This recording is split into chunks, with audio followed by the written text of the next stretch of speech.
Hello students, आप सभी का एनसीईटी कॉन्सेप्ट पर स्वागत है। मैं हूं आपकी बायोलॉजी एजुकेटर और आज हम यूनिट नंबर 1 का रिप्रोडक्शन का क्या करेंगे, बहुत सारे एमसीक्यूज करेंगे। ठीक है, तो ये हमारा थोड़ा बैच से रिलेटेड कुछ है। तो कहाँ गया हमारा टारगेट बैच? शुरू हो चुका है। अगर आपको सीयूटी और एनसीईटी की बहुत अच्छे से तैयारी करनी है तो इसको ज्वाइन जरूर करिएगा और कोई भी जानकारी लेनी है तो इन नंबर्स पर कॉल करके आप पूछ सकते हैं। ठीक है, ये ऑफिस का नंबर है। ठीक, तो हमारा क्वेश्चन नंबर 1 है, which hormone is not involve in induction of parturition. सबसे पहले मैम, पार्चुरेशन क्या होता है? तो पार्चुरेशन वो प्रोसेस है जिसके द्वारा क्या होता है, बच्चा मदर की बॉडी से बाहर आता है, मतलब बर्थ होती है उसकी। ठीक है, तो तो कौन सा हार्मोन रिस्पॉन्सिबल नहीं है, ये पूछा गया, तो नॉट। ठीक है, देखो हमने बहुत सारे हार्मोन्स पढ़े थे। ठीक है, पार्चुरेशन से रिलेटेड कि पार्चुरेशन में कौन कौन से हार्मोन्स यूज होते हैं। ठीक है, तो उसमें हमारा कॉर्टिसोल था, हाँ मैम था, ईस्ट्रोजन था, हाँ मैम था, ऑक्सीटोसिन भी था, लेकिन हमारा प्रोलैक्टिन नहीं था। प्रोलैक्टिन क्या करता है? बेसिकली प्रोलैक्टिन जो होता है वो मिल्क सिंथेसिस करता है, मिल्क की सिंथेसिस करता है। ठीक है, मिल्क की सिंथेसिस करता है। अब मैम, कॉर्टिसोल, ईस्ट्रोजन, ऑक्सीटोसिन ये करते क्या है पार्चुरेशन में, कैसे हेल्प करते हैं? देखो, कॉर्टिसोल जो होता है और ईस्ट्रोजन जो होता है, कॉर्टिसोल क्या करता है? कॉर्टिसोल हमारी क्या कहते हैं, मदर की जो वो है मायोमेट्रियम, उस पर क्या करता है? ईस्ट्रोजन के रिसेप्टर्स बनवाता है, ईस्ट्रोजन के रिसेप्टर्स बनवाता है, जिससे कि ईस्ट्रोजन जो है, ये जो ईस्ट्रोजन निकला है वो उससे क्या कर सके, बाइंड हो सके और मायोमेट्रियम में कॉन्ट्रैक्शन हो, जिससे कि बर्थ हो सके बेबी की। ठीक है, और जो ऑक्सीटोसिन होता है वो भी क्या करता है, वो भी कॉन्ट्रैक्शन कराने में हेल्प करता है। ठीक है, अब तो ये हो गया हमारा, इसका आंसर क्या जाएगा? इसका आंसर जाएगा प्रोलैक्टिन। ठीक है, नेक्स्ट क्वेश्चन है हमारा, ओरल कॉन्ट्रासेप्टिव पिल्स एक्ट, मतलब जो ओरल कॉन्ट्रासेप्टिव पिल्स जो होती है, वो जो गोलियां होती हैं, वो क्या काम करती हैं? प्रिवेंटिंग स्पर्म मोटिलिटी, स्पर्म की मोटिलिटी को रोकती हैं, या फिर प्रिवेंटिंग ओव्यूलेशन, वो ओव्यूलेशन को रोकती हैं, या फिर वाई inhibition motility of the cilia of fallopian tube, या फिर वो फेलोपियन ट्यूब की सीलिया की मोटिलिटी को रोकती हैं। तो जो ओरल कॉन्ट्रासेप्टिव्स होती हैं वो क्या करती हैं? वो बेसिकली ओव्यूलेशन को ही रोक देती हैं, ना ही होगा ओव्यूलेशन, ना बनेगा ओवा और ना ही हो पाएगा फर्टिलाइजेशन। तो वो क्या करती हैं? बेसिकली ओव्यूलेशन रोक देती हैं और इस तरीके से वो काम करके फर्टिलाइजेशन को रोक लेती है, जिससे प्रेगनेंसी नहीं होगी। ठीक है, अब मैम ये कौन करता है? ये हमारा कॉपर टी जो होता है इंट्रायूटेराइन डिवाइसेस में, वो स्पर्म की मोटिलिटी को क्या कर देता है? कम कर देता है। तो इसका आंसर तो बेसिकली सेकंड जाएगा। ओके, तो नेक्स्ट क्वेश्चन है हमारा, which of the following in absence of event does not occur in absence of fertilization, मतलब कि अगर फर्टिलाइजेशन नहीं होगी तो ऐसी कौन सी घटना है जो कि नहीं होगी। ठीक है, अगर फर्टिलाइजेशन नहीं हुआ तो ऐसी कौन सी घटना है जो नहीं हो पाएगी? तो कौन सी घटना है? देखो, प्रोगेस्टेरोन डिक्रीज आफ्टर 22 डे, मतलब कि 22वें दिन प्रोगेस्टेरोन कम हो जाएगा, या फिर कॉर्पस ल्यूटियम डिजेनरेट हो जाएगी, या फिर degeneration and shedding of the endometrium, या फिर एंडोमेट्रियम शेड हो जाएगी, यानी कि वो क्या हो जाएगी? टूट जाएगी, या फिर डीजेनरेशन ऑफ ओवरी, या फिर ओवरी ही टूट जाएगी। तो देखो, सबसे पहली बात, फर्टिलाइजेशन नहीं हो रहा है, इसका मतलब क्या है? इसका मतलब ये है कि प्रेगनेंसी नहीं होगी। जब प्रेगनेंसी नहीं होगी तो इसका मतलब ये है कि जो फीमेल रहेगी, वो जो फीमेल रहेगी वो लगातार उसको क्या होते रहेंगे? मेंस्ट्रुअल साइकिल होती रहेगी, उसको मेंस्ट्रुएशन होगा। यानी कि ये इनडायरेक्टली ये पूछ रहा है कि मेंस्ट्रुएशन में इनमें से कौन सी घटना नहीं होगी। तो देखो, मेंस्ट्रुएशन में हमारे 22 डे पर क्या होती है? प्रोगेस्टेरोन हाँ डिक्रीज होता है मैम। पहले उसका सिर्फ एक ही क्या होता है, एक ही पीक आती है, उसके बाद में वो क्या हो जाता है? धीरे धीरे कम हो रहा होता है। ठीक है, और पीक कब आती है? जब कॉर्पस ल्यूटियम बनती है, क्योंकि कॉर्पस ल्यूटियम ही प्रोगेस्टेरोन हार्मोन रिलीज करता है। ठीक है, तो ये वाला तो होता है मेंस्ट्रुअल साइकिल के अंदर। ठीक है, तो ये तो होगा। कॉर्पस ल्यूटियम भी डिजेनरेट होती है बाद में, क्योंकि LH और FSH पर क्या होते हैं? निगेटिव फीडबैक आती है प्रोगेस्टेरोन और ईस्ट्रोजन हार्मोन के हाई लेवल की वजह से। ठीक है, अब ma'am degeneration and shedding of the endometrium, हाँ बेटा होगा शेडिंग और डीजनरेट भी होगा एंडोमेट्रियम, तभी तो पीरियड्स हो पाएंगे, तभी तो मेंस्ट्रुअल साइकिल काम करेगी, ठीक है।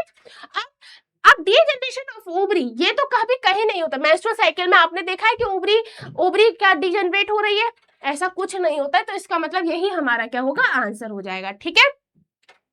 ये सारे इवेंट होते हैं मेंस्ट्रुअल साइकिल के अंदर, और बाकी जो फोर्थ वाला है वो नहीं होता है, समझ में आया बेटा।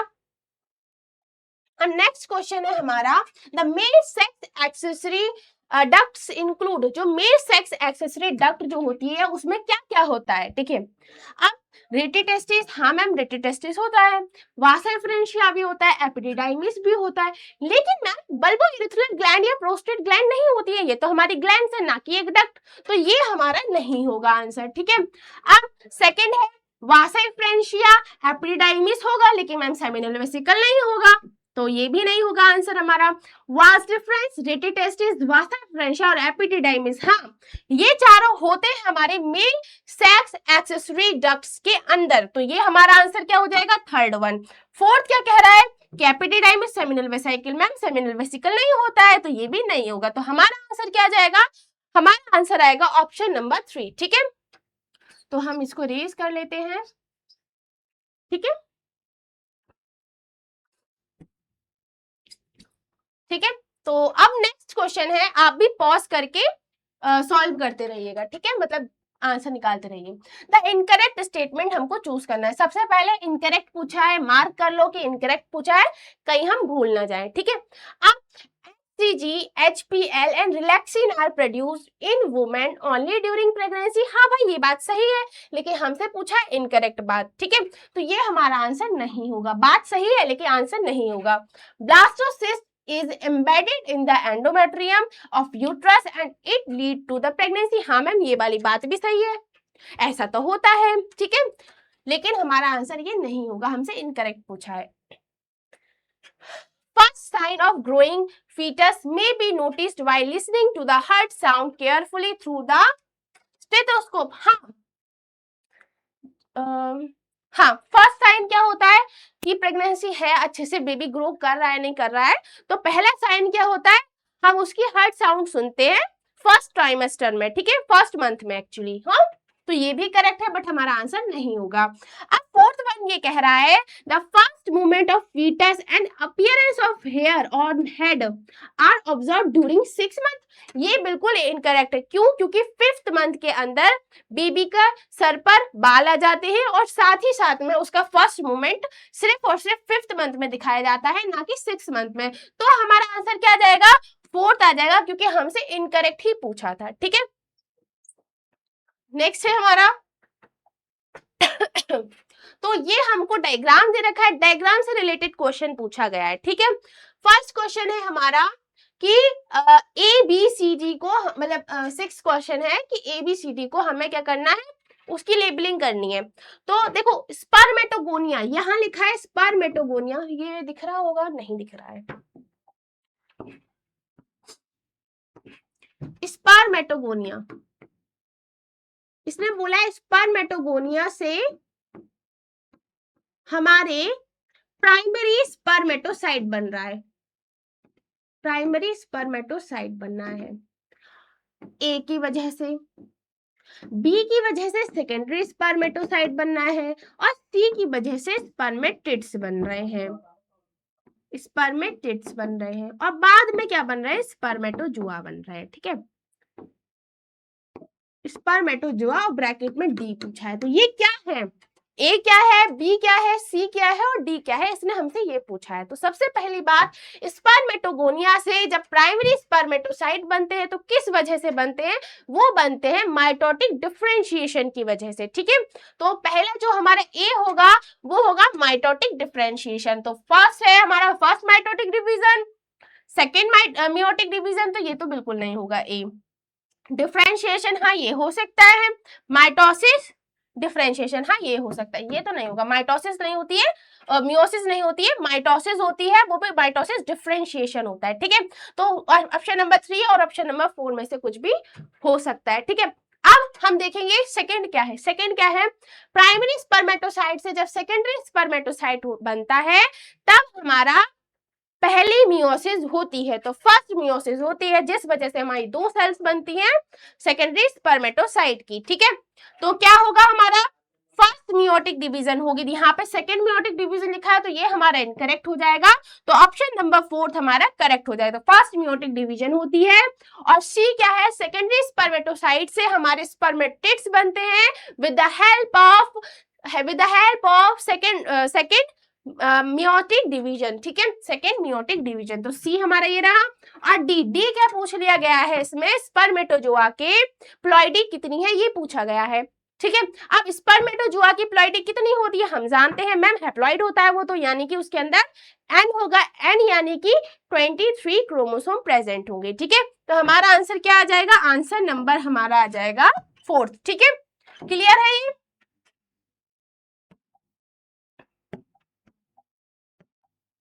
ठीक है। तो नेक्स्ट क्वेश्चन है हमारा question number 7, study the given statement and answer the question if pregnancy does not occur. अगर प्रेगनेंसी नहीं हो रही है तो बताइए इन स्टेटमेंट में से कौन सा स्टेटमेंट करेक्ट है, ठीक है। तो पहली बात उसने बोल दिया प्रेगनेंसी नहीं हो रही है, यानी कि इनडायरेक्टली क्वेश्चन मेंस्ट्रुअल साइकिल से पूछा गया है, ठीक है। अब देखो पी फेज, जब ड्यूरिंग द पी फेज के दौरान मेंस्ट्रुअल साइकिल के क्यों स्टार्ट होता है डीजनरेट होना, ठीक है, यूजुअली। अब डीजनरेट क्या होता है, कब होता है, 22वें दिन। ये एनसीईआरटी की डायरेक्ट लाइन उठ करके आई है कि 22वें दिन कुछ ऐसा डीजनरेट होता है और उस डीजनरेट होने वाली फेज को हम पी फेज कहते हैं। तो सबसे पहली बात कि 22वें दिन हमारा कॉर्पस ल्यूटियम जो होता है वो डीजनरेट होता है, यानी कि क्यू जो हो गया, क्यू हमारा क्या हो गया, कॉर्पस ल्यूटियम। अब मैम कॉर्पस ल्यूटियम जब डीजनरेट होता है तो हम उस फेज को क्या बोलते हैं, उस फेज को हम बोलते हैं क्या, ल्यूटियल फेज, ठीक है, ल्यूटियल फेज, ठीक है। अब द ड्रॉप इन आर, अब जब हम कॉर्पस ल्यूटियम डीजनरेट होगा तो ड्रॉप किस में आएगा, ऑब्वियस सी बात है वो प्रोगेस्टेरॉन हार्मोन कम होने लगेगा धीरे धीरे, तो ड्रॉप किस में आएगा, प्रोगेस्टेरॉन हार्मोन। तो आर क्या हो गया हमारा, प्रोगेस्टेरॉन हार्मोन, ठीक है, प्रोगेस्टेरॉन हार्मोन, ठीक है। अब कॉज द लाइनिंग ऑफ, जो क्या कॉज करता है, किसकी, जो क्या कॉज करता है कि यूट्रस की लाइनिंग गिर जाए, तो इसको हम क्या बोलते हैं, जब यूट्रस की लाइनिंग गिर जाती है यानी कि उसकी एंडोमेट्रियम टूट जाती है तो हम उसको क्या बोलते हैं कि मेंस्ट्रुएशन हो रहा है, ठीक है। तो देखो पी क्या है हमारा, P is the luteal phase, तो यही हमारा सेकंड वाला ऑप्शन में ही ल्यूटियल फेज दे रखा है, तो सेकंड वन इज करेक्ट, ठीक है। अब दूसरा Q क्या हमने पता करा, कॉर्पस ल्यूटियम, वही है कॉर्पस ल्यूटियम। R क्या है, प्रोगेस्टेरॉन हार्मोन, हाँ प्रोगेस्टेरॉन हार्मोन। और जो H क्या है, H है हमारा मेंस्ट्रुएशन, जो ब्लीडिंग हो रही होती है वो, ठीक है। अब नेक्स्ट है हमारा, नेक्स्ट क्वेश्चन है हमारा क्वेश्चन नंबर 8, वो कह रहा है कि डायग्राम दे दिया है, अब ये बताओ ABCD क्या है। नहीं, उसने कहा है कि कहाँ सीमेन रिलीज होता है, उसको बताओ। ए में रिलीज होता है, सी में रिलीज होता है, बी में होता है या डी में होता है। सबसे पहली बात हम सबकी नेमिंग कर लेते हैं। ए क्या है, ए हमारा हो जाएगा, ये दिख रहा है, हाँ दिख रहा है, ए हमारा हो जाएगा एंडोमेट्रियम।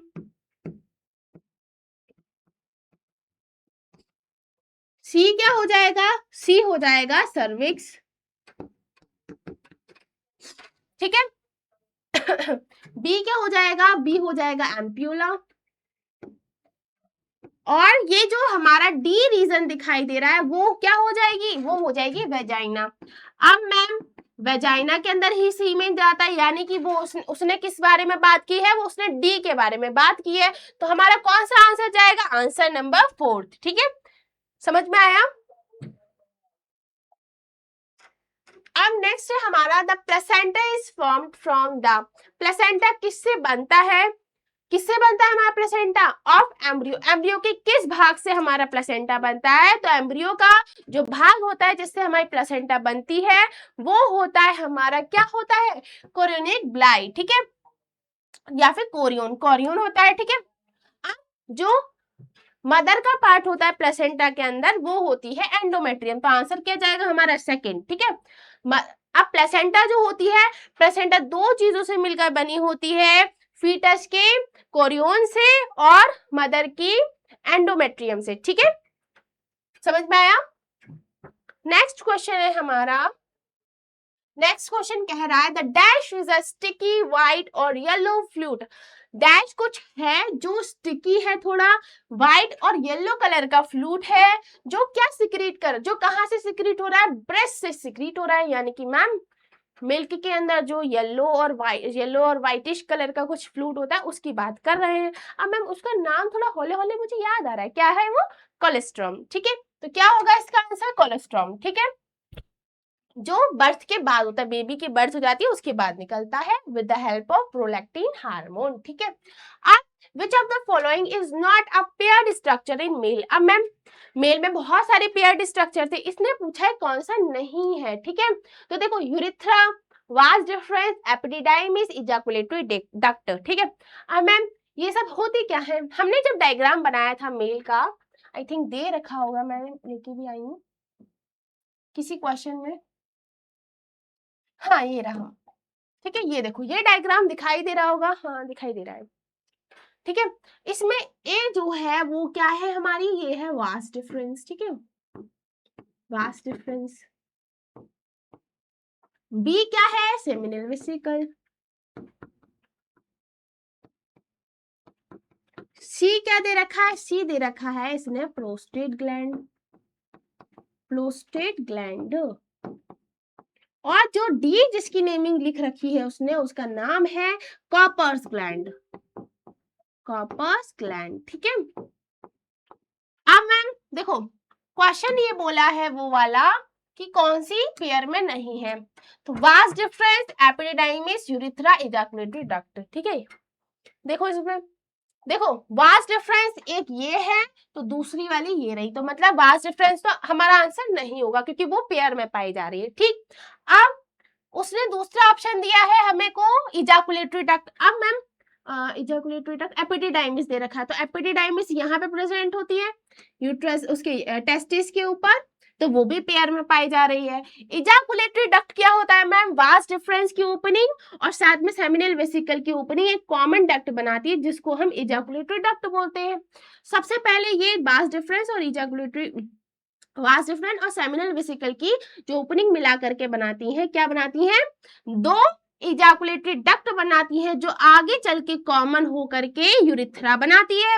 यानी कि मैम यूरिथ्रा सिंगल होती है, सिंगल डक्ट है, इजैकुलेटरी डक्ट पेयर में पाई जाती हैं। ठीक है, तो हमारा आंसर क्या हो जाएगा, यूरिथ्रा सिंगल थी, सिंगल डक्ट थी, वास डिफरेंस हमारी पेयर में थी, एपिडिडाइमिस भी पेयर में थी जो टेस्टिस के ऊपर पाई जा रही थी, इजैकुलेटरी डक्ट भी हमारी क्या थी, पेयर में थी, जो होती है किस किस की ओपनिंग, सेमिनल वेसिकल की और साथ साथ में वास डिफरेंस की। ठीक है, नेक्स्ट क्वेश्चन है हमारा कि study the statement given below and answer the question. ठीक है, vigorous contraction of x at the end of y causes the expulsion of the fetus। मतलब कि बहुत ज्यादा कॉन्ट्रैक्शन होते हैं, किसके कॉन्ट्रैक्शन होते हैं, एक्स के, किसके एंड में होते हैं, वाई के एंड में। यानी कि मैम कॉन्ट्रैक्शन कब होते हैं, कॉन्ट्रैक्शन प्रेगनेंसी के एंड में होते हैं जिससे कि बेबी बाहर आ सके। ठीक है, तो कॉन्ट्रैक्शन कब होते हैं, प्रेगनेंसी के एंड में, तो वाई हमारा प्रेगनेंसी हो जाएगा। ठीक है, और वो सिर्फ ऑप्शन नंबर 2 में दे रखा है, और जो एक्स हो जाएगा वो हो जाएगा हमारा यूट्रस, क्योंकि यूट्रस में ही कॉन्ट्रैक्शन होता है और कब होता है, at the end of Y, यानी कि प्रेगनेंसी के अंत में। ठीक है, नेक्स्ट क्वेश्चन है हमारा fertilisation can only occur if, करो आंसर जरा,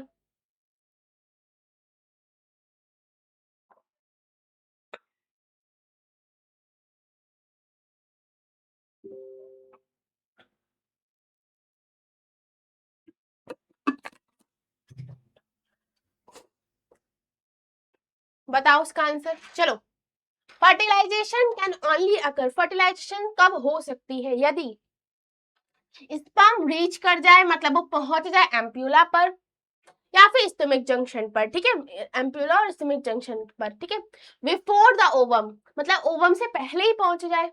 अब मैम ओवम से पहले पहुंच जाएगी तो वहां पे क्या खाक उखाड़ेगा, जब ओवम ही नहीं आएगी तो नहीं होगा।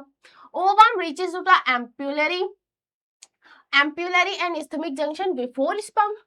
अगर स्पर्म से पहले ही ओवम पहुंच जाएगा तो कम चांस है बहुत। ठीक है, अब sperms are transported to the uterus, sperm हमने यूट्रस में डाल दिए हैं और फैलोपियन ट्यूब को भी साइमल्टेनियसली हमने डाल दिया है, तो इसका मतलब उसको फैलोपियन ट्यूब में पहुंच गई है क्या, कौन, हमारी ओवम, ठीक है। अब मैम हो सकता है इसमें हो सकता है, लेकिन उसने पूछा ओनली, तो कब ओनली, जब sperms and ovum are transported simultaneously to the ampulla, जब वो दोनों एक साथ एम्पियोला में पहुंचेंगे तो 100% क्या होगी, फर्टिलाइजेशन हो सकता है।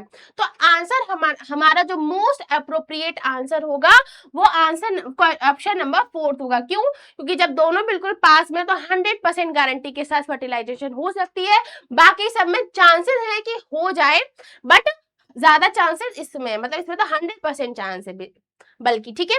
तो नेक्स्ट क्वेश्चन है हमारा कि फिगर हमको दे रखा है और ABCD को हमें आइडेंटिफाई करना है और बताना है कि लुब्रिकेशन ड्यूरिंग क्वाइटस के दौरान, मतलब सेक्सुअल इंटरकोर्स के दौरान लुब्रिकेशन कौन सिक्रीट करता है, कौन निकालता है, ठीक है।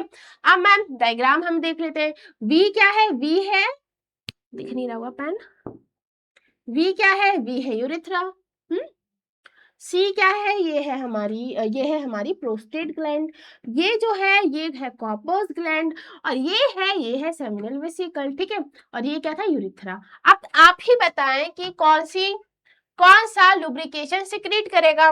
Ma'am seminal vesicle fructose mainly secrete करती है और कुछ एंजाइम सिक्रीट करती है, ठीक है।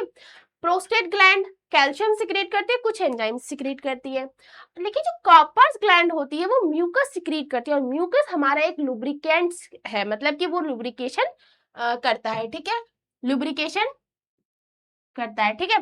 तो हमारा आंसर क्या जाएगा, ये, यानी कि कॉपर्स ग्लैंड, जो कि हमको डी दे रखा है यहाँ पर, तो डी इज द हमारा आंसर, जो कि 4th नंबर पर है, ठीक है।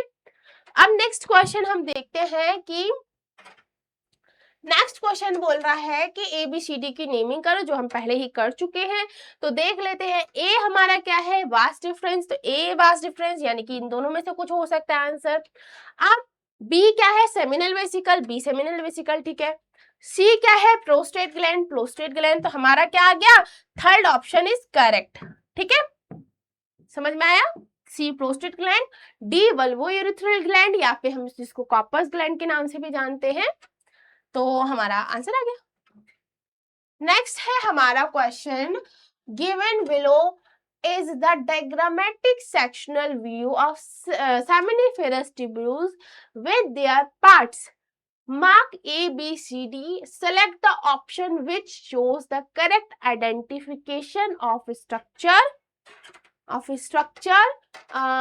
with its characteristics. देखो सबसे पहली बात डायग्राम नहीं दिख रहा है मैम, कोई बात नहीं, देखो हम बना देंगे ना।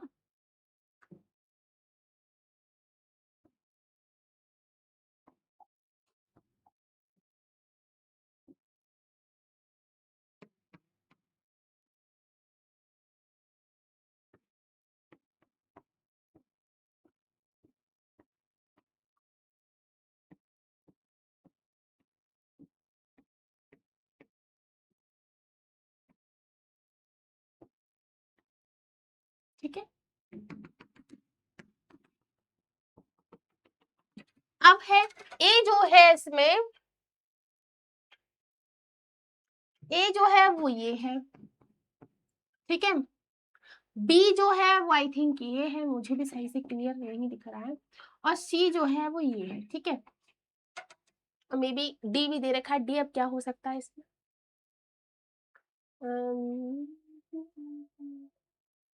मान लो इसको कह दिया इसने, देख लेते हैं हम। ए इसमें क्या हो रहा है, ए है हमारा इंटरस्टिशियल सेल्स, ठीक है, प्रेजेंट इन द सी नहीं, ए जो है हमारा वो उसमें इंटरस्टिशियल सेल्स था, तो उसमें देख लेते ए स्पर्मेटोजोआ बोला गया है, नहीं स्पर्मेटोजोआ नहीं है। बी स्पर्मेटोगोनियम है, देखते हैं हमने बी स्पर्मेटोगोनियम। पहली बात, ए हमारा इंटरस्टिशियल स्पेस है डायग्राम के अकॉर्डिंग, बी हमारा स्पर्मेटोजोआ है, सी हमारी सर्टोरी सेल्स है, और डी जो है हमारी सेमिनिफेरस ट्यूब्यूल्स है। तो देखते हैं आंसर बन जाए नहीं बन जाए। डी हमारी सर्टोरी सेल्स है, इंटरस्टिशियल सेल्स सी, स्पर्मेटोगोनियम बी। तो हम इसको थोड़ा करेक्ट कर लेते हैं, डी हम सर्टोरी सेल को रख लेते हैं, डी सर्टोरी सेल्स रख लेते हैं, है ना, ये डी है सर्टोरी सेल्स और ये हमारा सी है, ठीक है। अब आंसर क्या जाएगा, ऑफ कोर्स आंसर मैम ये जाएगा डी, हमारी सर्टोरी सेल्स है जो लो टेम्परेचर प्रोवाइड करती हैं टेस्टिस को,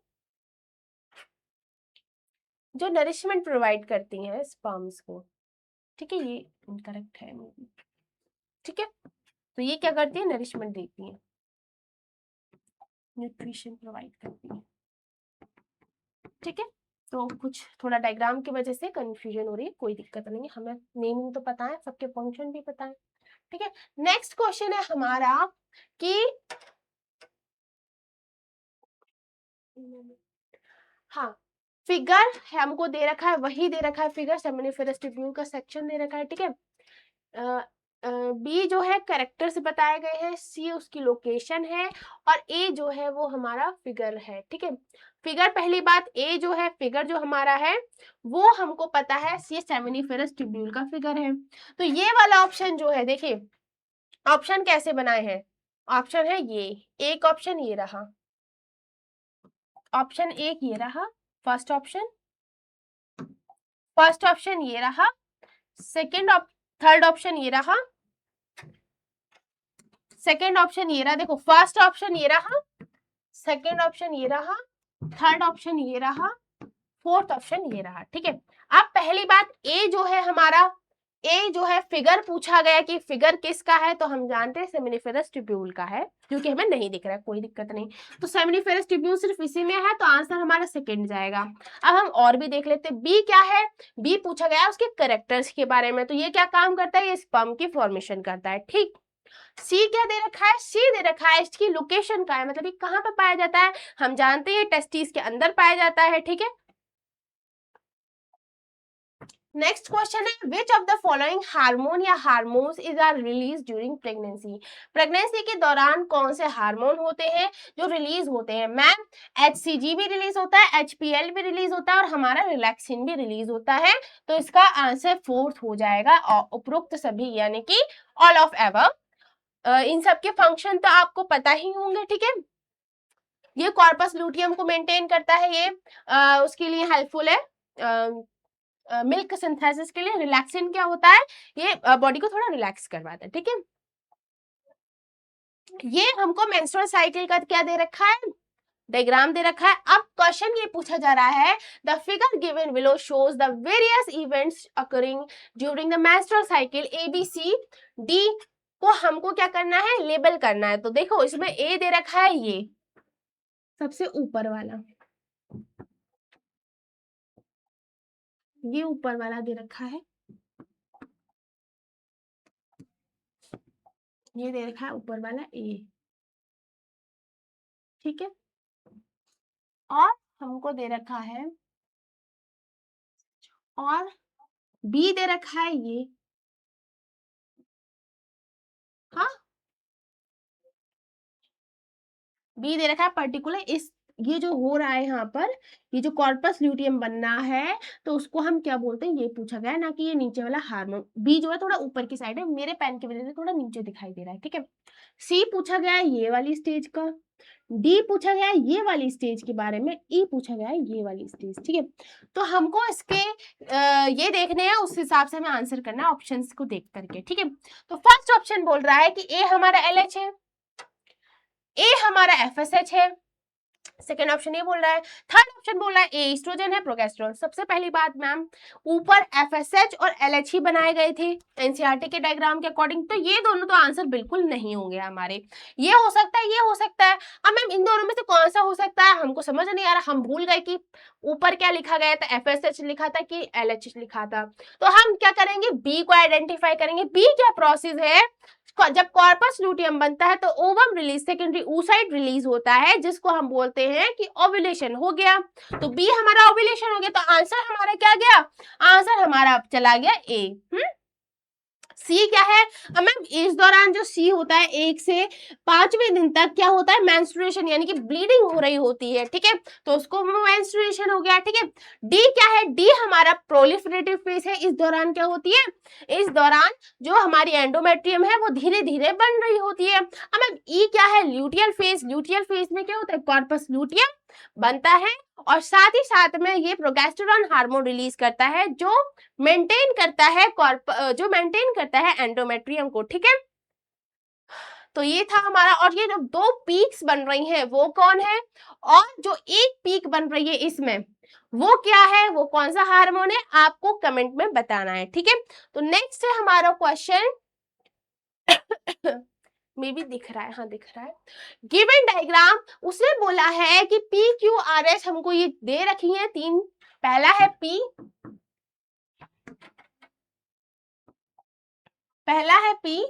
क्यू आर और एस दे रखा है। इसने कहा है कि पी क्यू आर एस में से वुमेन पॉसिबल ही नहीं है कि वो प्रेग्नेंट हो पाए, यानी कि वो फर्टिलाइजेशन ही ना हो, इम्पॉसिबल हो फर्टिलाइजेशन। इन चारों केस में से कोई एक केस बताओ जिसमें क्या है कि इम्पॉसिबल है फर्टिलाइजेशन। अब मैम इम्पॉसिबल मतलब क्या?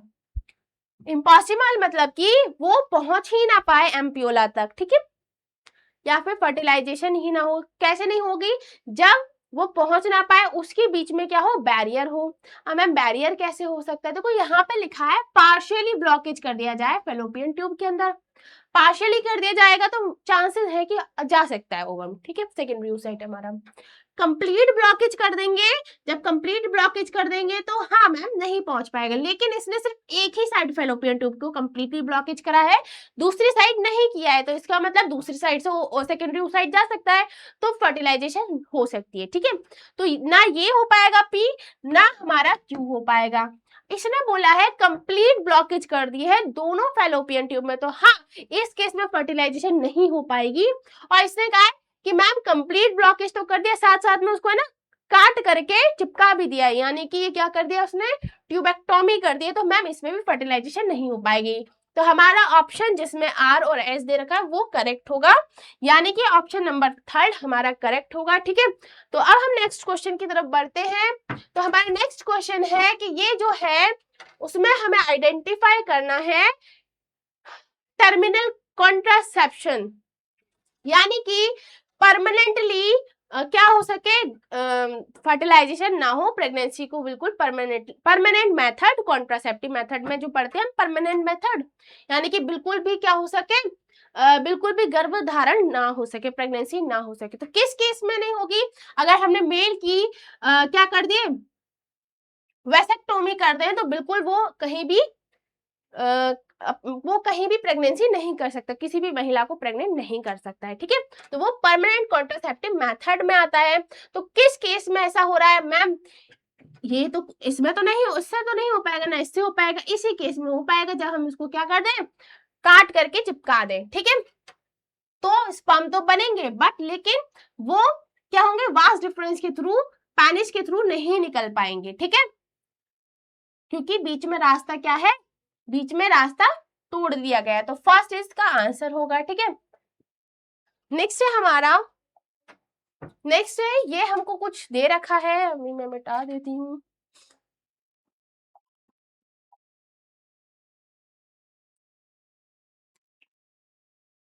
ठीक है, अब बताओ ये क्या है? अरे मैम वो तो हमने पहले ही देख लिया। हाँ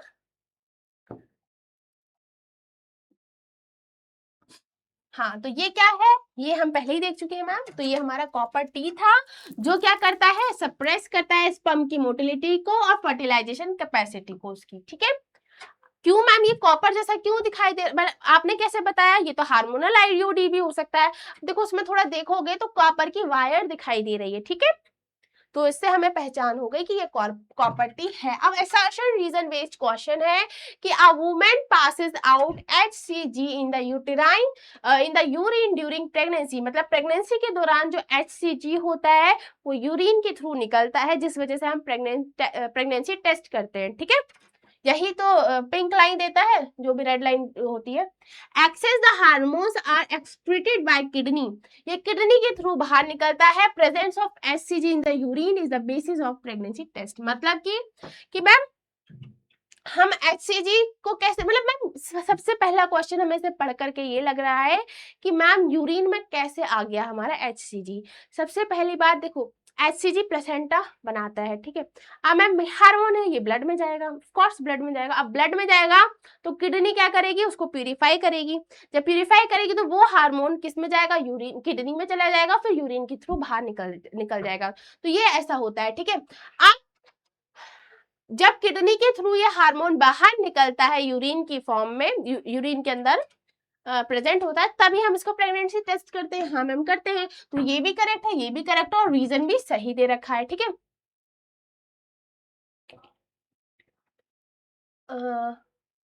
नहीं, रीजन नहीं कहा है, रीजन सही नहीं है। देखो बात ये भी सही है, बात ये भी ठीक है, लेकिन ये इसका रीजन तो नहीं है। हाँ रीजन है, देखो बात सही है। वुमेन बोल रही है कि एचसीजी जो है वो बाहर निकलता है यूरिन की फॉर्म में। क्यों बाहर निकलता है मैम, क्योंकि उसको एक्सेस हार्मोन जो होता है उसको किडनी बाहर निकालती है।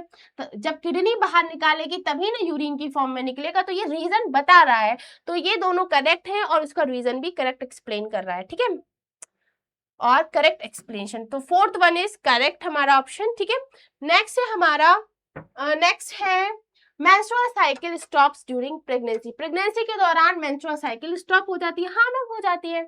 अब lack of menstrual cycle may be indication of pregnancy, हाँ मैम जरूरी थोड़ी है कि मेंस्ट्रुअल साइकिल, मेंस्ट्रुएशन नहीं हो रही है तो इसका मतलब वुमेन प्रेग्नेंट ही है, ऐसा कुछ नहीं है। हो सकता है उसके हार्मोन्स में कुछ गड़बड़ हो गई हो, ठीक है, तो ये सब हो सकता है, या फिर दिन आगे पीछे हो गए, तो बहुत सी चीजें होती है। तो मे है, तो ये करेक्ट है, ये भी करेक्ट है, ये भी करेक्ट है, बट वो इसका रीजन नहीं बता रहा है कि प्रेगनेंसी के दौरान मेंस्ट्रुअल साइकिल क्यों रुक जाती है, उसका रीजन तो ये नहीं बता रहा है। तो दोनों करेक्ट है और करेक्ट एक्सप्लेन नहीं कर रहे हैं, ठीक है। तो हमारा आंसर क्या जाएगा कि both statement correct but not explain, ठीक है, मतलब एक्सप्लेन नहीं कर रहा है हमारा, ठीक है। नेक्स्ट क्वेश्चन है हमारा, given below are the two statement, कुछ स्टेटमेंट हमको दे रखे हैं, उसको पढ़िए और आंसर करिए। तब तक मैं थोड़ा पानी पी लेती हूँ, ठीक है।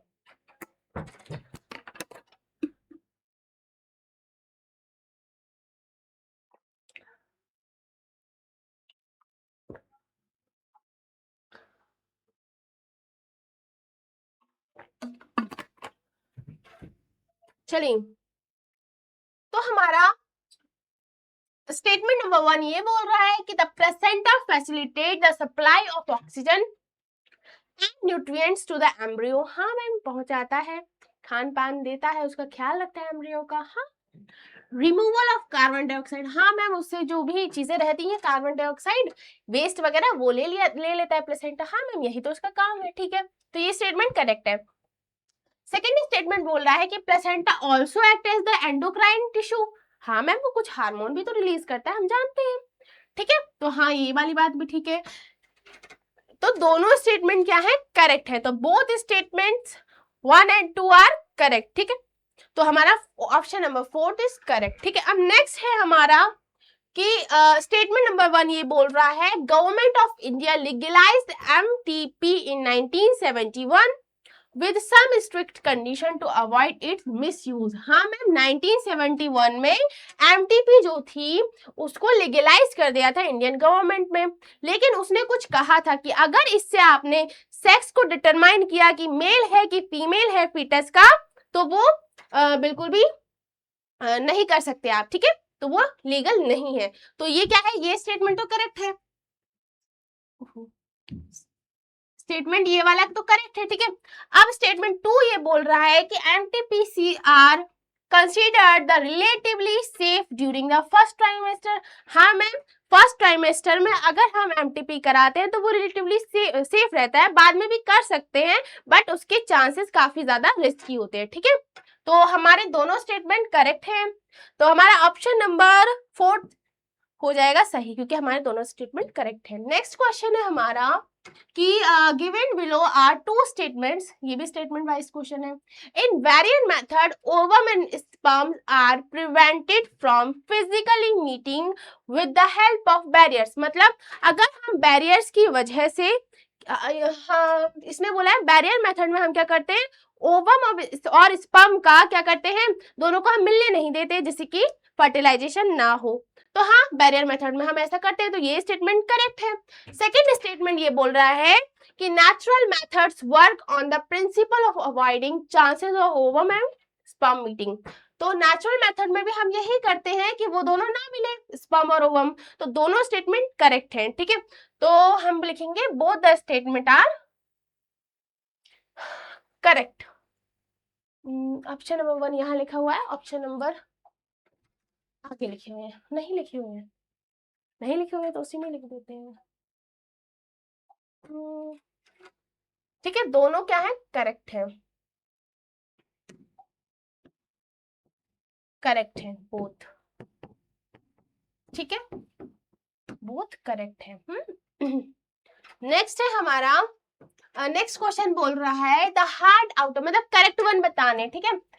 तो कौन कौन से करेक्ट है, the hard outer layer of pollen grain is made up of sporopollenin. जो आउटर लेयर होती है वो स्पोरोपोलेनिन की बनी होती है मैम, वो हार्ड भी होती है मैम, वो थिक भी होती है, ठीक है। तो हाँ, ये करेक्ट है। नेक्स्ट बोला it is one of the most resistant organic material known. हाँ मैम, बहुत ज्यादा रेजिस्टेंट होता है ये, आंधी तूफान सबसे बच सकता है, ठीक। अब it does not withstand high temperature. अरे मैम, जब वो रेजिस्टेंट है तो वो हाई टेम्परेचर और स्ट्रॉन्ग एसिड से तो वैसे ही बच जाएगा। तो ये वाला हमारा नॉट लगा करके इसने गलत कर दिया, तो ये हमारा स्टेटमेंट गलत होगा। नेक्स्ट है हमारा no enzyme can degrade it. हाँ मैम, कोई एंजाइम इसको डिग्रेड नहीं कर सकता है, ठीक है। तो हमारा ए, बी और डी जो है वो करेक्ट है, और ये किस ऑप्शन में दे रखा है, ऑप्शन नंबर बी में। तो हमारा ऑप्शन बी करेक्ट हो गया। अब नेक्स्ट है हमारा which of the following came to India as a contaminant with the imported wheat। wheat के साथ मतलब गेहूं के साथ हमारे क्या है, कंटामिनेटेड कुछ कुछ क्या आया हमारा, कुछ आया। अब क्या आया मैम, वो बताओ आप लोग, क्या आया, पार्थीनियम आया, ऑक्सैलिस आया, हिबिस्कस आया, जोस्टर आया। मैम पार्थीनियम आया था, इसने बहुत बवाल मचाया था, ठीक है। नेक्स्ट है हमारा which of the following is या are not characteristic of wind pollination. मतलब कि विंड पॉलिनेशन का करेक्टर कौन सा नहीं है। आप देखो, लाइट एंड नॉन स्टिकी हो, हाँ मैम ये तो विंड पॉलिनेशन के लिए जरूरी है, नॉन स्टिकी और लाइट पॉलिन ग्रेन, तो मैम ये तो है, लेकिन इसने पूछा नॉट, तो ये हमारा आंसर में नहीं जाएगा। पोजेसेस वेल एक्सपोज स्टेमेंस, हाँ मैम बहुत ज्यादा होने चाहिए, स्टेमेंस को एक्सपोज होना चाहिए, तभी ना जब वो बाहर निकलेगा कि भाई मुझे उड़ा के ले जाओ, तभी ना उड़ के जा पाएगा, ठीक है। तो ये क्या होगा, विंड पॉलिनेशन में ऐसा चाहिए फ्लावर, तो लेकिन इसने पूछा नहीं चाहिए, तो नॉट, ठीक है। Large and often feathery stigma, हाँ मैम स्टिग्मा फेदरी और लार्ज होने चाहिए जिससे कि वो आसानी से पॉलन ग्रेन को कैच कर ले, ठीक है। तो हमारा ये भी करेक्ट होगा फॉर द विंड पॉलिनेशन। इसने पूछा है कि कौन सा करेक्ट नहीं होगा, मतलब कौन सा करेक्टर नहीं होगा, तो ये करेक्टर नहीं होगा, ये करेक्टर होगा लेकिन हमारा आंसर नहीं होगा, ठीक है। Often have many ovules in each ovary. अब मैम ये को तो कोई कंडीशन नहीं है कि बहुत ज्यादा ओव्यूल होने ही चाहिए, तो ये हमारा आंसर जाएगा, यानी कि हमारा ऑप्शन नंबर डी जिसमें कहा गया डी ओनली, वो हमारा करेक्ट हो जाएगा, ठीक। नेक्स्ट क्वेश्चन है हमारा the endosperm is absent in the seed of. किस सीड में हमारा एंडोस्पर्म एब्सेंट होता है।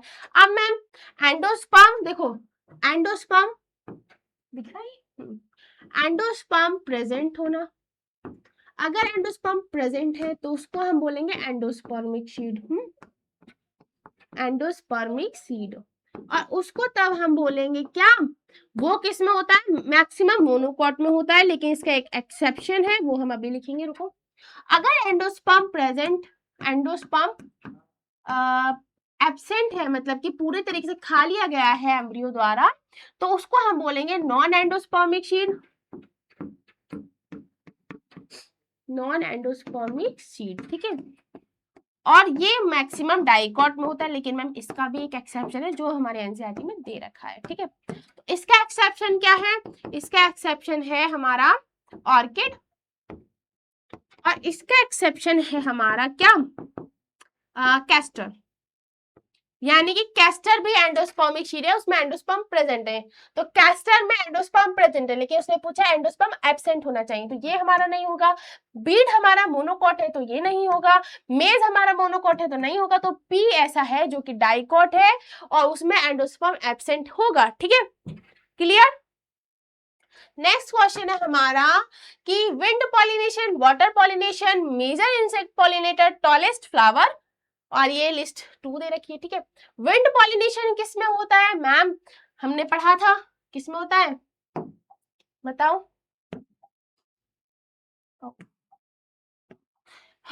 किस में होता है, वो होता है मैम ग्रासेस में। मेजर इंसेक्ट पॉलिनेटर हमारा बी होता है। ठीक है, वाटर पॉलिनेशन कहाँ होता है मैम, जॉस्टेरा में, हमको पता है, हमने पढ़े हैं। टॉलेस्ट फ्लावर मैम हमको ये नहीं पता है। अब जब तुमको 3 पता है तो ये तो वैसे ही पता चल गया। ठीक है, तो हमारा ऑप्शन विंड का सेकंड, मतलब ए का सेकंड, तो ए का सेकंड इन दोनों में है, बी का थर्ड सिर्फ इसमें, तो हमारा ऑप्शन नंबर डी करेक्ट है। ठीक है, नेक्स्ट क्वेश्चन हमारा है yucca plant shows, yucca plant क्या शो करता है, तो युक्का प्लांट जो होता है वो मौत के साथ क्या करता है, अपनी लाइफ साइकिल को कंप्लीट करता है। कैसे करता है, युक्का प्लांट अपने युक्का प्लांट जगह प्रोवाइड करता है मौत को कि बेटा तुम यहाँ पे रख सकते हो, लेकिन तुम्हें मेरा भी एक काम करना पड़ेगा। क्या काम करना पड़ेगा कि मेरे को पॉलिनेट करवाओ। ठीक है, तो ये पॉलिनेट करवाता है, तो ये दोनों क्या होते हैं, अपनी लाइफ साइकिल कंप्लीट करते हैं। ये क्या करता है, उसमें अपना एग देता है और युक्का प्लांट इसके बदले पॉलिनेट हो जाता है। ठीक है, लाइफ साइकिल तभी ना कंप्लीट होगी। हाँ, dash is the aquatic plant showing insect pollination, ऐसा ही एक्वाटिक प्लांट जो दगाबाज है और इंसेक्ट पॉलिनेशन करता है, वो क्या है, देखो हमारा हाइड्रिला उसमें एक्वाटिक प्लांट है, उसमें वाटर पॉलिनेशन होता है। वेलिस्नेरिया में भी होता है मैम, हमने डायग्राम देखा है एनसीईआरटी में। जॉस्टेरा में भी होता है मैम। ठीक है, लेकिन वाटर हाइसिंथ नाम में पानी है लेकिन गद्दार है, वो कहता है कि मैं पॉलिनेशन करूंगा तो इंसेक्ट के थ्रू करूंगा, वाटर के थ्रू नहीं करूंगा। नाम में ही गद्दारी छुपी है इसकी। देखो वाटर लिखा है, होना चाहिए वाटर पॉलिनेशन, लेकिन बोला नहीं भाई मैं इंसेक्ट पॉलिनेशन करूंगा। हाँ ठीक है, गद्दारी करवाए। हाँ चलो नेक्स्ट है हमारा which of the following is not a feature of insect pollinated plant, insect pollinated plant का कौन सा फीचर नहीं है, ये पूछा गया है। Light and non sticky, ma'am non sticky होगा और लाइट होगा, तो वो फीचर किसका है, विंड पॉलिनेशन का, इंसेक्ट का नहीं। तो हमारा फास्ट ही आंसर है, हाँ पहले ही पढ़ के आ गया, चलो कोई नहीं। Flowers are large and colourful, हाँ मैम कलरफुल होंगे तभी ना इंसेक्ट अट्रैक्ट होगा। हाँ भाई बढ़िया लग रहा है ये फ्लावर, देना है मुझे अपनी जो भी है। ठीक है, प्रेजेंस ऑफ नेक्टर, ठीक है, इंसेक्ट बोलेगा कि मुझको ये फ्लावर चाहिए, कलरफुल है, बढ़िया है, अट्रैक्टिव है, जिससे कि मेरी बात बन जाएगी अपनी वाली से। हाँ इसलिए वो जाता है। ठीक है, flower with the fragrance, fragrance मतलब ये थोड़ी मजाक की बात थी, फ्लावर जो होता है उसका अगर वो खुशबूदार होगा तो तब भी वो अट्रैक्ट होगा, सिंपल बात है। तो ये वाला हमारा आंसर हम आंसर पहले ही निकाल चुके हैं। नेक्स्ट है हमारा grasses show pollination by, grasses जो होती हैं वो पॉलिनेशन किसके द्वारा शो करती हैं, grasses pollination wind pollination show करती है। मैम हम पढ़े हैं, ठीक है, हाँ पढ़े हो तो अच्छी बात है। चलो नेक्स्ट क्वेश्चन है which of these are the carriers of male gametes in some seed plant, कुछ सीड प्लांट ऐसे हैं जिसमें मेल गैमेट कैरियर होता है, मेल गैमेट का कैरियर कुछ होता है, उसका नाम बताओ। अब मैं मेल गैमेट तो सिर्फ पॉलिन ग्रेन कैरी करता है, लेकिन इसने आगे सम प्लांट क्यों लिखा है, क्योंकि देखो 2 कंडीशन होती हैं, एक कंडीशन पॉलिन ग्रेन की ये है, एक कंडीशन पॉलिन ग्रेन की ये है कि उसके अंदर अभी भी मेल गैमेट नहीं बना है, और एक कंडीशन ये 2 सेल है, ओनली वेजिटेटिव सेल है, ये इसमें सिर्फ 2 सेल है, वेजिटेटिव सेल है और साथ में हमारी जनरेटिव सेल है। ठीक है, अब इसमें जो है इसमें मेल गैमेट बन गया है और एक हमारी वेजिटेटिव सेल भी है और साथ में 2 मेल गैमेट, कितनी सेल हो गई, कितनी सेल हो गई, हमारी हो गई 3 सेल, और ये 2 सेल। ज्यादातर केस में 2 सेल्ड स्टेज में पॉलन ग्रेन बाहर रिलीज हो जाता है, ठीक है।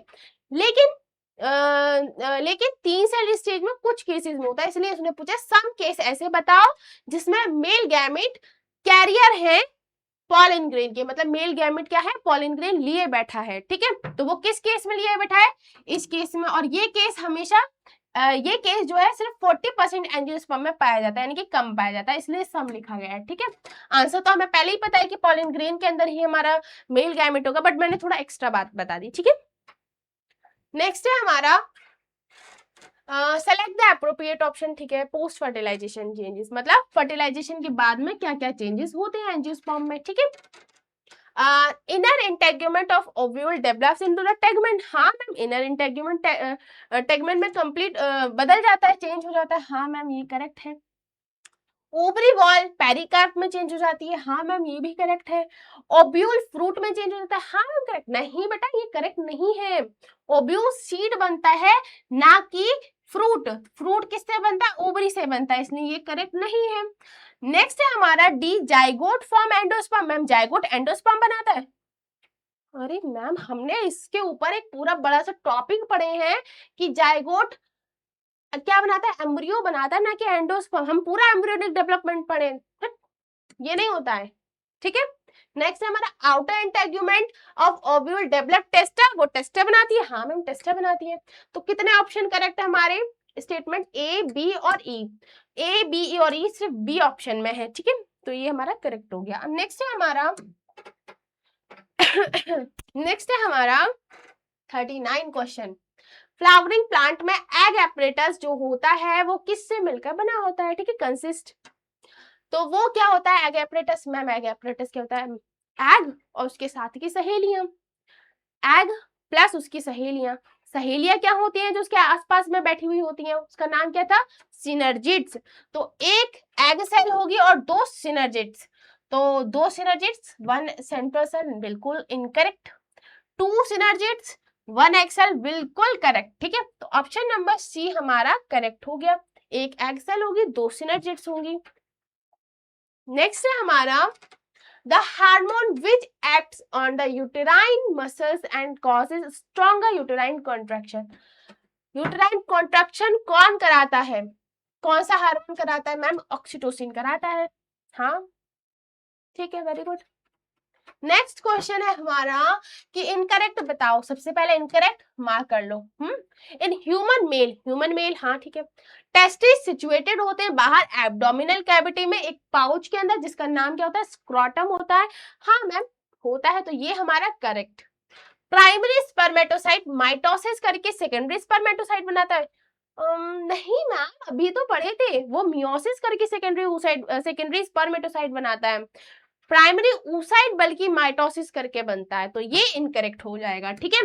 नेक्स्ट है हमारा सर्टोरी सेल नरिशमेंट प्रोवाइड करती है जर्म सेल्स को, हाँ मैम भाई उसका काम है, उसको नर्स सेल इसलिए ही बोला जाता है। Seminal plasma is rich in glucose calcium certain enzymes, नहीं मैम वो तो फ्रक्टोज में होता है, ये तो प्रोस्टेट ग्लैंड के लिखे हुए हैं, ठीक है। तो ये इनकरेक्ट, तो कौन सा सही है हमारा, ए सही है और सी सही है, तो ए और सी, ए और सी ही सही है, तो ऑप्शन कहाँ गया, वेट, सर्टोरी सेल्स जर्म सेल को पोषण देती है, हाँ ये बात सही है। ह्यूमन मेल टेस्टिस बाहर रहते हैं, हाँ ये भी ठीक है। ऑप्शन में तो कुछ गड़बड़ नहीं हुई है,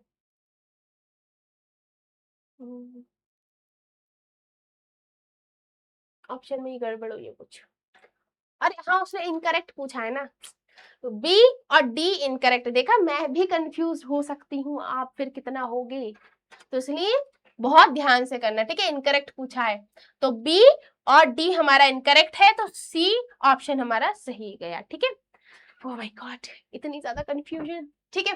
अब देखो विच of the following statement correct about sperms के बारे में, स्ट्रक्चर ऑफ स्पर्म के बारे में। पहली बात मैम स्ट्रक्चर ऑफ स्पर्म बोला गया है, तो सबसे पहली बात हमारे मन में ये आ रही है, हेड होता है उसका, नेक होता है, मिडल पीस होता है और उसकी टेल होती है, ठीक है।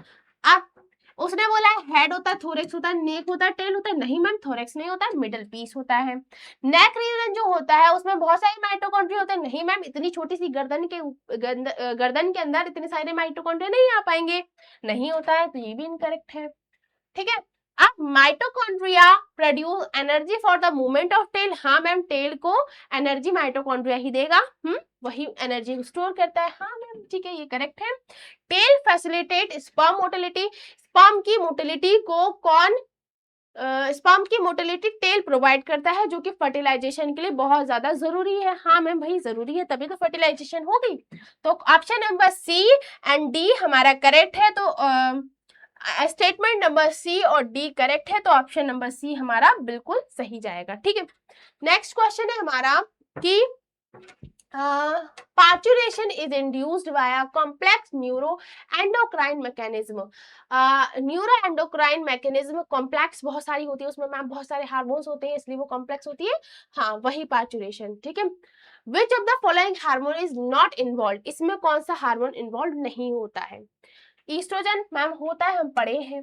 कॉर्टिसोल होता है, ऑक्सीटोसिन होता है। मैम मिलेनिन, ये तो हम अभी सुन रहे हैं। इससे क्या होता है बेटा, ये हमारी बॉडी में डार्कनेस प्रोवाइड करता है। ज्यादा मिलेनिन होगा तो ज्यादा डार्क होगी हम, और कम मिलेनिन होगा तो कम डार्क होंगे। ठीक है। तो मिलेनिन इसका आंसर होगा। ये नहीं करता है पार्चुरेशन में हेल्प, ये तीनों करते हैं। और आपको मैंने भी बताया था कि क्या क्या करते हैं। ठीक है। हमें हमारा 43 क्वेश्चन ये बोल रहा है ampulla, fimbriae, clitoris and cervical canal. ठीक है, इन सब का काम लिखा है। क्लिटोरिस कहाँ प्रेजेंट होता है? वो लेबिया माइनोरा, मेजोरा के नहीं, लेबिया माइनोरा के अपर साइड में प्रेजेंट होता है।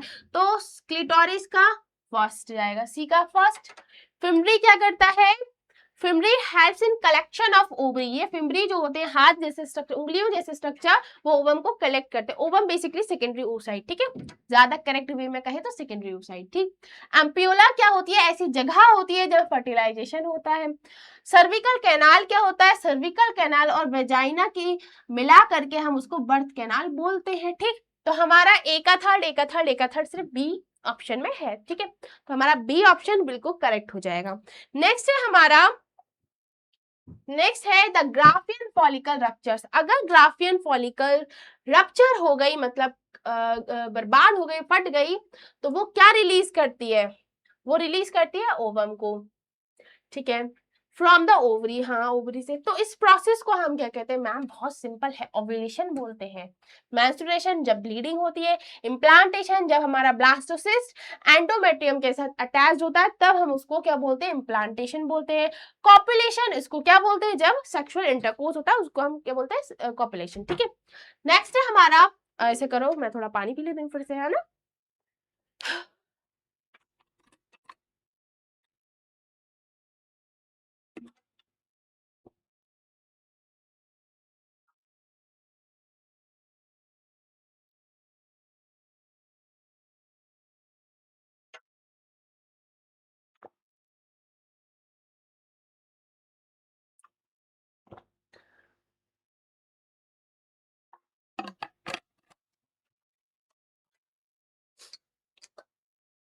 चलो, नेक्स्ट क्वेश्चन है हमारा, embryo with 8 to 16 blastomeres is called dash।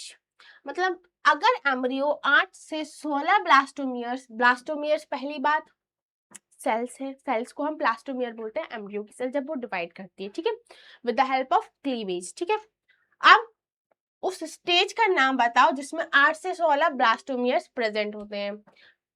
Ma'am उस स्टेज को हम मॉडुला बोलते हैं। हाँ, ब्लास्टोला क्या होती है? जब हमारे उसके अंदर ब्लास्टोसील नामक कैविटी बन जाती है और सेल क्लीवेज करती रहती है, तब हम उसको ब्लास्टोला या फिर ब्लास्टोसिस्ट बोलते हैं। मैम जाइगोट कब बोलते हैं? जाइगोट जब स्पर्म एंड ओवम फर्टिलाइज कर देते हैं, तब जो सेल बनती है 2n की, उसको हम जाइगोट बोलते हैं। मैम फीटस क्या होता है? फीटस जब बेबी धीरे धीरे डेवलप हो रहा होता है और मदर की वूम में प्रेजेंट होता है, तब हम उसको फीटस बोलते हैं। ठीक। नेक्स्ट है हमारा, the part of human sperm that helps in the fertilisation of the ovum is a cap like structure called. जब हम स्पर्म का डायग्राम बनाते हैं, ऊ।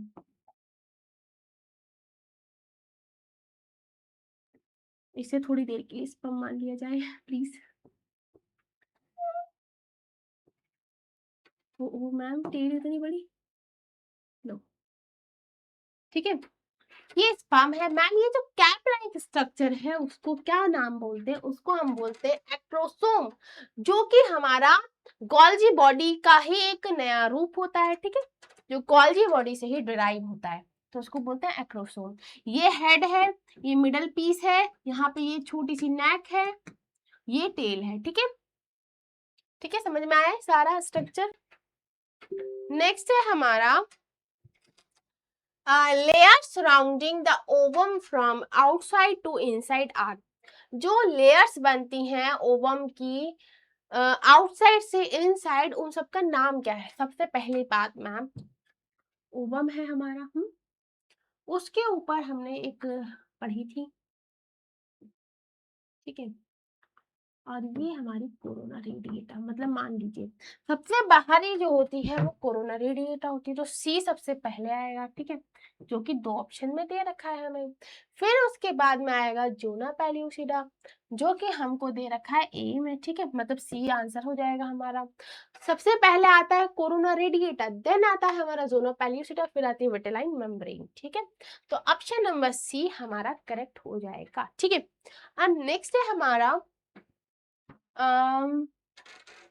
इन human females at the time of birth, birth के समय में जो ह्यूमन फीमेल्स जो होती हैं, the stage of cell cycle of oocyte is, birth के टाइम में जब फीमेल्स बर्थ करती है, मतलब उनका जन्म होता है, तब सेल साइकिल oocyte की कौन सी सेल साइकिल स्टेज चल रही होती है? क्योंकि हम जानते हैं एम्ब्रियोनिक कंडीशन में ही मियोसिस स्टार्ट हो जाती है, लेकिन वो रुक जाती है। वो कहाँ रुकती है?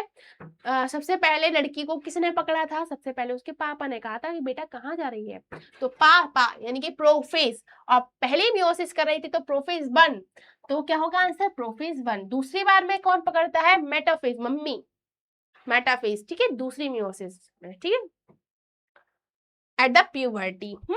नेक्स्ट है हमारा द करेक्ट स्टेटमेंट। अब स्टेटमेंट करेक्ट बताओ जल्दी से। oogenesis इनिशिएटेड एट प्यूबर्टी, जो oogenesis होती है वो प्यूबर्टी पे स्टार्ट होती है? नहीं मैम, अभी पढ़े हैं कि वो एम्ब्रियोनिक कंडीशन में स्टार्ट होती है, ठीक है। सेकेंड मियोटिक डिवीजन जो होता है, secondary oocyte occur in the ovary, वो ओवरी में सेकेंडरी, जो ओवरी के अंदर ही हमारा सेकेंड मियोटिक डिवीजन होता है? नहीं मैम, जब स्पर्म और ओवम आपस में फर्टिलाइज कर रहे होते हैं, उस दौरान सेकेंडरी मियोसिस कंप्लीट होती है, ठीक है, तब ओवम बनता है। तो बेसिकली ये कहाँ होता है मैम? वो तो एम्प्यूलर रीजन में होता है, ओवरी में नहीं होता, तो ये भी इनकरेक्ट हो गया, ठीक है। सेकेंड मियोटिक डिवीजन हमारा एम्प्यूला में होता है, जब स्पर्म आ गया होता है। Middle piece of sperm provides energy for movement. हाँ मैम, वो एनर्जी देता है क्योंकि उसके अंदर माइटोकॉन्ड्रिया प्रेजेंट होते हैं मिडल पीस ऑफ स्पर्म में। फर्टिलाइजेशन ऑफ गैमेट्स, जो फर्टिलाइजेशन होता है गैमेट्स का, स्पर्म का एंड ओवम का, वो एम्प्यूला में रीजन में होता है। हाँ मैम होता है, तो ये भी करेक्ट हो गया, ठीक है। Myometrium helps in muscular contraction of uterus. हाँ मैम, मायोमेट्रियम में हमारी स्मूथ मसल्स होती हैं जो कॉन्ट्रैक्शन करती हैं जिससे कि बेबी की बर्थ हो सके, ठीक है, तो हमारा ये भी करेक्ट है। तो ऑप्शन नंबर सी, डी और ई हमारा करेक्ट है, जो कि है ऑप्शन नंबर डी हमारा, ठीक है। स्टेटमेंट सी, डी, ई सही है, जो स्टेटमेंट नंबर, अरे जो भी है, ठीक है। ग्राफियन फॉलिकल रप्चर करता है, ओवम रिलीज होता है, उसको प्रोसेस को ओव्यूलेशन बोलते हैं। हमने पहले ही कर लिया है इस क्वेश्चन को। सेकंड है हाँ, द एम्ब्रियो विद, अरे ये भी हमने कर लिया, मोरुला है, मोरुला। नेक्स्ट है एक्रोसोम, कर चुके हैं हम, ये हम कर चुके, पता नहीं क्या आया था, सी ए बी, हाँ सी ए बी आया था। तो फेज 1 शायद रिपीट हो गए हैं क्वेश्चंस। ये नया है। देखो, विच of the following is not a sexually transmitted disease. कौन से सेक्सुअली ट्रांसमिटेड डिसीज नहीं है? मैम हम ट्राइकोमोनियासिस पढ़े थे, मैंने लिखवाया है, ठीक है, तो ट्राइकोमोनियासिस पढ़े थे, ठीक है, सिफिलिस भी पढ़े हैं हम, सिरोसिस भी पढ़े हैं, लेकिन सॉरी सिरोसिस नहीं पढ़े हैं, सॉरी, लेकिन क्लेमाइडियासिस भी हम पढ़े हैं, लेकिन सिरोसिस नहीं पढ़े हैं, यानी कि ये भी एसटीडीज है लेकिन ये नहीं है। ठीक है, जो हम नहीं पढ़ी बेसिकली वो एसटीडी नहीं होगा, क्योंकि हमारा पेपर तो एनसीईआरटी बेस्ड आता है ना। तो देखो, विच of the following is a hormone releasing IUD, hormone release करने वाला आईयूडी कौन सा है? ठीक है ma'am, copper T copper release करेगा, नहीं है। कॉपर 7 नहीं है, कॉपर रिलीज करेगा। LNG20 है या फिर मल्टीलोड 375, मल्टीलोड 375 नाम से लग रहा है कि पता नहीं क्या बवाल है, ये भी कॉपर रिलीज करता है। ठीक है, LNG जो होता है वो हार्मोनल क्या है, एक आईयूडी है। आईयूडी मतलब इंट्रा यूटेराइन डिवाइसेस। ठीक है, नेक्स्ट है हमारा, नेक्स्ट क्वेश्चन है, identify the diagnostic test used to detect the sex of the fetus from the following। अब मैम हम फीटस का सेक्स कैसे जान सकते हैं? देखो, जान तो हम उससे सकते हैं एमनियोसेंटेसिस से, बट वो बैन है। ठीक है, जान सकते हैं, तो यही पूछ रहा है कि किससे हम जान सकते हैं, वो एमनियोसेंटेसिस से हम जान सकते हैं। ठीक है, नेक्स्ट है हमारा प्रोस्टा progestasert and LNG20 are the example of. ये किसके एग्जाम्पल्स हैं? सबसे पहली बात, LNG20 जो होता है वो हार्मोनल आईयूडी होता है, हम इसके बारे में जानते हैं। और प्रोगेस्ट्रासर्ट जो है वो नाम से ही दिख रहा है कि एक प्रोगेस्टेरॉन हार्मोन रिलीज करता होगा, तो क्या है, ऑफ कोर्स ये हार्मोनल रिलीजिंग आईयूडीज में आएंगे, क्योंकि दोनों हार्मोन रिलीज करते हैं, LNG20 भी और ये भी। In IUDs released, copper ions increase the sperm motility। IUDs जो होता है वो इंक्रीज करता है स्पर्म की मोटिलिटी को, और फर्टिलाइजिंग कैपेसिटी को नहीं मैम, इंक्रीज नहीं करता है, वो तो डिक्रीज करता है। तो ये इनकरेक्ट है, उसने पूछा है इनकरेक्ट ही, अब की बार गलती नहीं करूंगी। मल्टीलोड 375 जो होती है वो मेडिकेटेड आईयूडी है। हाँ मैम है। नहीं नहीं, अब की बार फिर से गलती हो जाती, ये करेक्ट है और ये इनकरेक्ट होती है ये, लेकिन हमारे आंसर में नहीं, क्योंकि इनकरेक्ट पूछा है। लिपिज लोप is non medicated IUD. LNG20 hormone releasing, हाँ मैम ये सही है, लेकिन हमसे इनकरेक्ट पूछा है। और है हमारा बॉल्ट इज एन आईयूडी, नहीं मैम बॉल्ट आईयूडी नहीं होता है, वो तो बैरियर मेथड में हम पढ़े थे। ठीक है, जो वेजाइना, जो सर्विक्स की ओपनिंग की साइड लगाया जाता है वो बॉल्ट। ठीक है, तो ये हमारा इनकरेक्ट है, यानी कि आंसर है ए और ई हमारे क्या है, इनकरेक्ट है, तो आंसर हमारा जाएगा ए, ऑप्शन नंबर ए। ठीक है, नेक्स्ट क्वेश्चन है हमारा, Which of the following is a natural method of birth control? Birth control का नेचुरल मेथड, जिसके लिए हमें कोई भी बैरियर नहीं लगाना पड़ेगा, कोई भी डिवाइसेस नहीं लगानी पड़ेंगी। ठीक है, तो नेचुरल मेथड क्या है, कॉन्डम्स, ये बैरियर मेथड है, नहीं मैम ये नहीं होगा। लैक्टेशनल एम्ब्रियोलॉजी, मतलब कि जब बर्थ हो जाता है बेबी का, तब जो 6 मंथ होते हैं, 6 मंथ तक मदर जो होती है वो मिल्क की सिंथेसिस करती हैं, मिल्क पिलाती हैं बच्चों को, तो उस दौरान क्या होती है, फर्टिलाइजेशन नहीं होती है। ठीक है, क्योंकि जो प्रोलैक्टिन हार्मोन है वो भी नेगेटिव फीडबैक देता है FSH और LH को, तो उस दौरान ना ओव्यूलेशन होती है ना पीरियड्स हो रहे होते हैं। ठीक है, तो तो तो उस दौरान कोई भी ओवम नहीं बनेगा, तो फर्टिलाइजेशन भी नहीं होगी, बर्थ कंट्रोल हो जाएगा, और नेचुरल मेथड है ये। ठीक है, आईयूडीज ये भी, लेकिन ये क्या है, नेचुरल मेथड नहीं है। डायफ्राम भी नेचुरल मेथड नहीं है, सिर्फ नेचुरल मेथड था लैक्टेशनल इमोरेजिया। ठीक है, अब नेक्स्ट क्वेश्चन है, a couple is unable to child, एक कपल है जो चाइल्ड को प्रोड्यूस नहीं कर पा रहे हैं, क्योंकि जो मेल है उसका स्पर्म काउंट लो है, यानी कि उसके पास स्पर्म तो है, अच्छे स्पर्म है, लेकिन उनकी संख्या कम है। तो हम क्या करेंगे, तो हमें कौन सा मेथड यूज करें? मैम जिफ्ट कर ले, नहीं बेटा जिफ्ट नहीं करेंगे। जिफ्ट का मतलब होता है जाइगोट को हमने फैलोपियन ट्यूब में डाला, अब जाइगोट कौन सा डलेगा फैलोपियन ट्यूब में, ओवम जाएगा। ठीक है, और कुछ भी जा सकता है, हम भी, तो ये नहीं होगा। AI जो होता है आर्टिफिशियल इंसेमिनेशन, अब मैम स्पर्म काउंट कम है, तो हम डायरेक्ट स्पर्म को हम डायरेक्ट स्पर्म को यूट्रस के अंदर डाल देते हैं, क्योंकि अगर वेजाइना में डालेंगे तो वेजाइना के जो फैगोसाइटिक सेल है वो उनको खा जाएंगे, वो उनको क्या कर देंगे, उसके जो एसिडिक नेचर है वो उसको खत्म कर देगा ना स्पर्म को। वैसे स्पर्म का में खत्म हो जाएंगे तो फिर जाएगा क्या, तो इस वजह से हम डायरेक्ट यूट्रस में डाल देते हैं। तो ये हमारा आंसर सही है। अब गिफ्ट सॉरी जायगोट में जायगोट जिफ्ट, मैंने इसको जिफ्ट पढ़ लिया था। तो जिफ्ट मतलब क्या है कि इसमें हमने जायगोट डाल दिया गया। अब देखो मैम स्पर्म अच्छे खासे हैं, बस काउंट ही तो कम है, तो इसका मतलब ये थोड़ी ना हम इतनी महंगी वाली टेस्ट ट्यूब बेबी फॉर्मेशन करवाएं, तो हम डायरेक्ट ये नहीं करवाएंगे, हम सिर्फ आर्टिफिशियल इंसेमिनेशन करा देंगे। गिफ्ट मतलब क्या है, वही गैमेट का ट्रांसफर कर दे फेलोपियन ट्यूब में। आईओडी क्या है, आईयूटी लिख रिया है इसमें, इंट्रायूटेराइन ट्रांसफर, यानी कि ट्रांसफर कर दें यूट्रस के अंदर, ठीक है।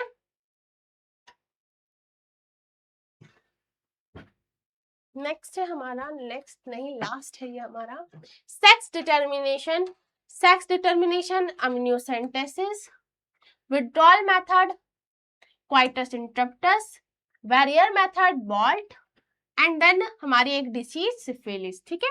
तो ऑप्शन ए का है हमारा सेकेंड, ए का सेकेंड, ए का सेकेंड, बी का क्या है, बी का है फोर्थ, तो हमारा सी, इसका ऑप्शन नंबर सी करेक्ट हो जाएगा। और ये थे हमारे सारे इतने सारे क्वेश्चंस जो फर्स्ट यूनिट से मतलब बहुत सारी हमने प्रैक्टिस कर ली। और आपको बताओ ये सेक्शन अगर अच्छा लगा तो मुझे कमेंट में जरूर बताइएगा कि मैम अच्छा लगा, और बढ़िया तरीके से आपसे क्वेश्चन बन रहे हैं तो वो भी बताइएगा मुझे, ठीक है। और आपकी तैयारी कैसी चल रही है, बढ़िया, ठीक है। तो चलते हैं, bye, thank you, thank you.